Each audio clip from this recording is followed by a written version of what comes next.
Pemirsa, 2 kali secara beruntun timnas Indonesia membungkam Vietnam. Hal ini menyusul kemenangan Indonesia 3-2 atas Vietnam. Tim nasional Indonesia berhasil memenangkan pertandingan melawan timnas Vietnam. Tim Indonesia U22 berhasil mengalahkan tim Vietnam U22 dengan skor 3-2.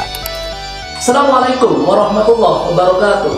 Berjumpa kembali pemirsa dengan kami Bola Nusantara. Dari kidasan berita tadi ada cuplikan bahwa keterpurukan Vietnam yang beruntun disebabkan oleh beberapa aspek dan faktor. Salah satunya adalah sosok seorang pelatih kepala timnas Vietnam. Siapa lagi kalau bukan Park Hang-seo. Mari kita ikuti lagi berita selanjutnya. Pemirsa, 2 kali secara beruntun timnas Indonesia membungkam Vietnam. Hal ini menyusul kemenangan Indonesia 3-2 atas Vietnam. Tim nasional Indonesia berhasil memenangkan pertandingan melawan timnas Vietnam. Tim Indonesia U22 berhasil mengalahkan tim Vietnam U22 dengan skor 3-2. Suram, satu kata yang cukup menggambarkan kondisi timnas Vietnam. Usai Park Hang-seo, juru latih yang sudah melatih sejak 2017 pergi, The Golden Stars hanya tersisa the-nya saja. Vietnam kelimpungan di sana-sini. Jangankan trofi, bertahan lebih lama di sebuah kompetisi saja tak kuasa. Para pelatih yang menggantikan Park Hang-seo justru membuat Vietnam makin terbenam. Lantas, bagaimana timnas Vietnam akan berjalan ke depan? Mungkinkah ini tandanya denyut mereka kian melemah setelah Park Hang-seo tidak di sana? Kita mulai dari kedatangan Park Hang-seo.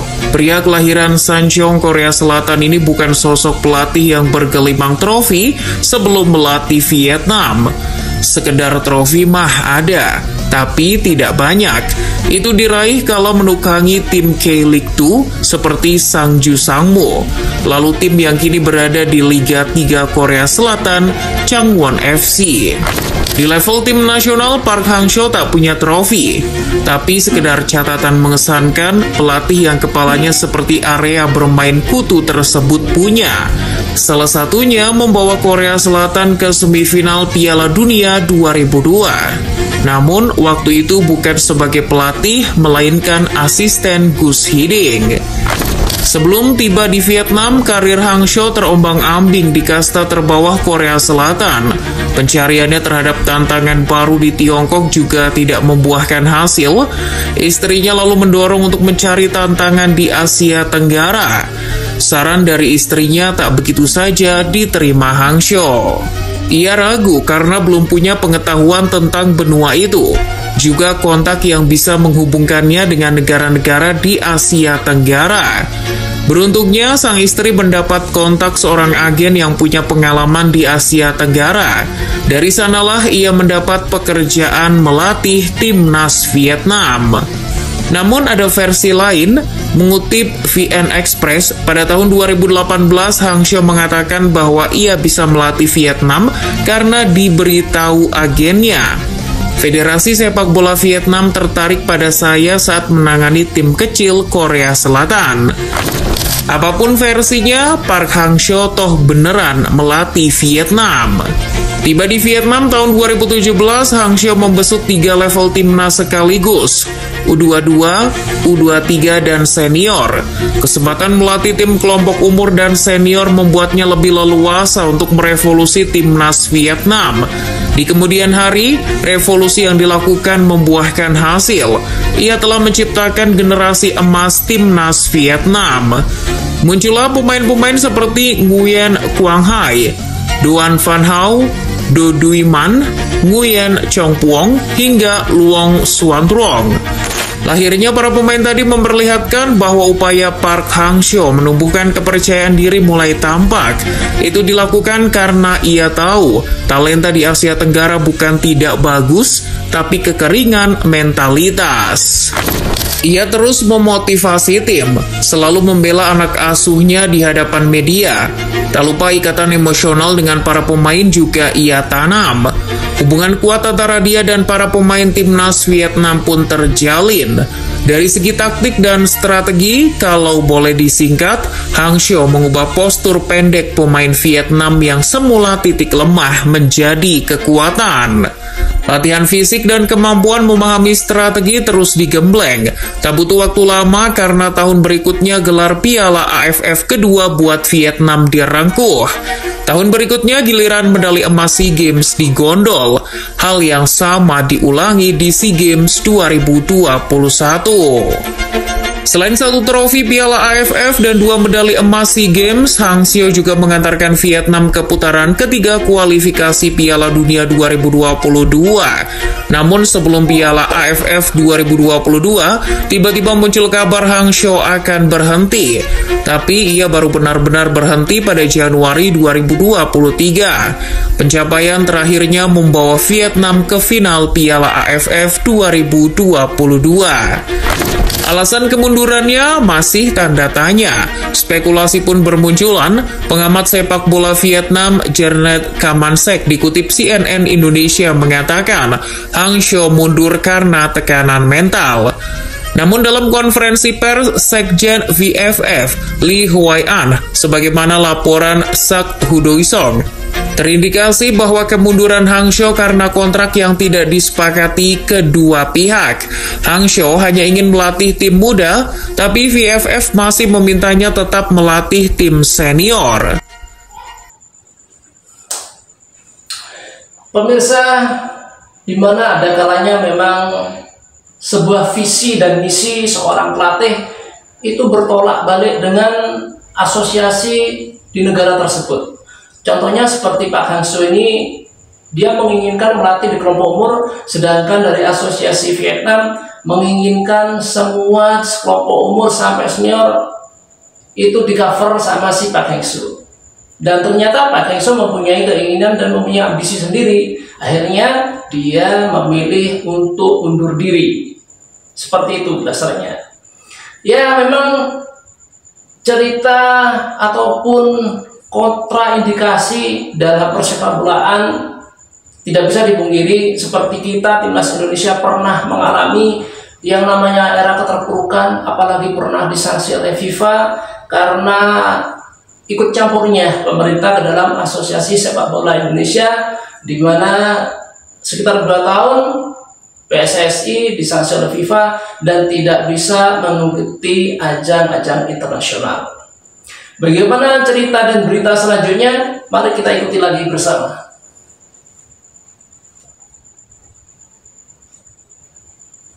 Hang Seo hanya ingin melatih tim muda, tapi VFF masih memintanya tetap melatih tim senior. Vietnam pun lalu menunjuk Philippe Troussier. Portofolionya lumayan oke, bahkan lebih bagus dari Park Hang Seo dari segi tim yang dilatih. Troussier pernah mengantarkan Jepang juara Piala Asia untuk pertama kali. Selain itu, Troussier berpengalaman melatih tim dari Afrika, seperti Maroko, Afrika Selatan, dan Nigeria. Pengalamannya melatih Olympique Marseille juga menjadi daya tawar sendiri. Namun, apalah arti portofolio kalau mempertahankan warisan Hang Seo saja nggak sanggup? Troussier kebingungan memaksimalkan potensi pemain yang sudah dipoles dan ditelurkan Hang Seo. Vietnam yang mengerikan itu diubahnya menjadi tim yang bahkan gentar menghadapi Indonesia. Selama dilatih Troussier, Vietnam cuma menang 4 kali dan selalu keok melawan Indonesia. 3 kali kekalahan di putaran kedua kualifikasi Piala Dunia 2026 semasanya juga menghentikan langkah Vietnam. 3 kekalahan di putaran kedua kualifikasi Piala Dunia dan ketidakberhasilan di Piala Asia. Troussier pun dipecat. Sebagai gantinya, Vietnam mendatangkan Kim Sang-sik. Konon doi rivalnya STY. Tapi ditangani Sang-sik, Vietnam malah makin sik. Sejauh ini baru 5 laga internasional resmi yang dilakoni Sang-sik bersama Vietnam, dan cuma 1 laga yang berhasil dimenangkan, yakni menghadapi Filipina. Selama era Sang-sik, timnas Vietnam malah seakan berjalan menuju ngarai yang dalam. Mereka kehilangan arah. Rencana-rencana yang dilakukan juga sekedar meniru negara lain, contohnya program naturalisasi. Indonesia menjadi tim yang paling gencar menaturalisasi pemain. PSSI memburu para ekspatriat di luar negeri, paling banyak di Belanda, untuk membela timnas Indonesia. Langkah ini lalu dijiplak Vietnam. The Tao 24/7 mengabarkan bahwa Wakil Presiden VFF Tran An Tu ingin Vietnam juga melaksanakan kebijakan itu. Vietnam melihat naturalisasi yang dilakukan Indonesia efektif, maka muncullah pemain seperti Philip Nguyen, keturunan Vietnam yang lahir di Cekoslovakia. Tapi kebijakan ini bertolak belakang dengan keinginan Sang Sik. Coba bayangkan, dari federasi ingin naturalisasi, tapi pelatihnya malah pengen timnas Vietnam diisi para pemain dari liga lokal. Ini saja ironis, apalagi ditambah kenyataan bahwa pemain dari liga lokal tidak banyak yang memenuhi kriteria. Mungkin karena ini Sang Sik frustasi lalu melontarkan komentar pahit tentang timnya sendiri. Mengutip media Vietnam dan Viet, Sang Sik mengatakan ini bukan masa emas timnas Vietnam. Penyebabnya, kata dia, banyak pemain muda berusia di bawah 23 tahun atau di bawah 19 tahun tidak diberikan banyak kesempatan di liga domestik. Menurut saya, klub perlu berani memberi kesempatan bermain kepada pemain muda, apalagi yang sudah berpengalaman di level U20 atau U23. Dari situ, timnas Vietnam akan dibekali kekuatan dari yang muda dan berpengalaman untuk bersaing di level tertinggi. Teorinya memang indah, nyatanya tidak semulus itu. Lihatlah apa yang dialami klub Vietnam Song Lam Ngean. Tim ini dilimpahi setidaknya 10 remaja usia 20 atau 23 tahun, tapi karena kondisi finansial yang begitu sulit, terpaksa tetap memainkan pemain tua. Perjudiannya juga penampilan mereka di V-League. Kalau memainkan pemain muda akan sulit bersaing di papan atas.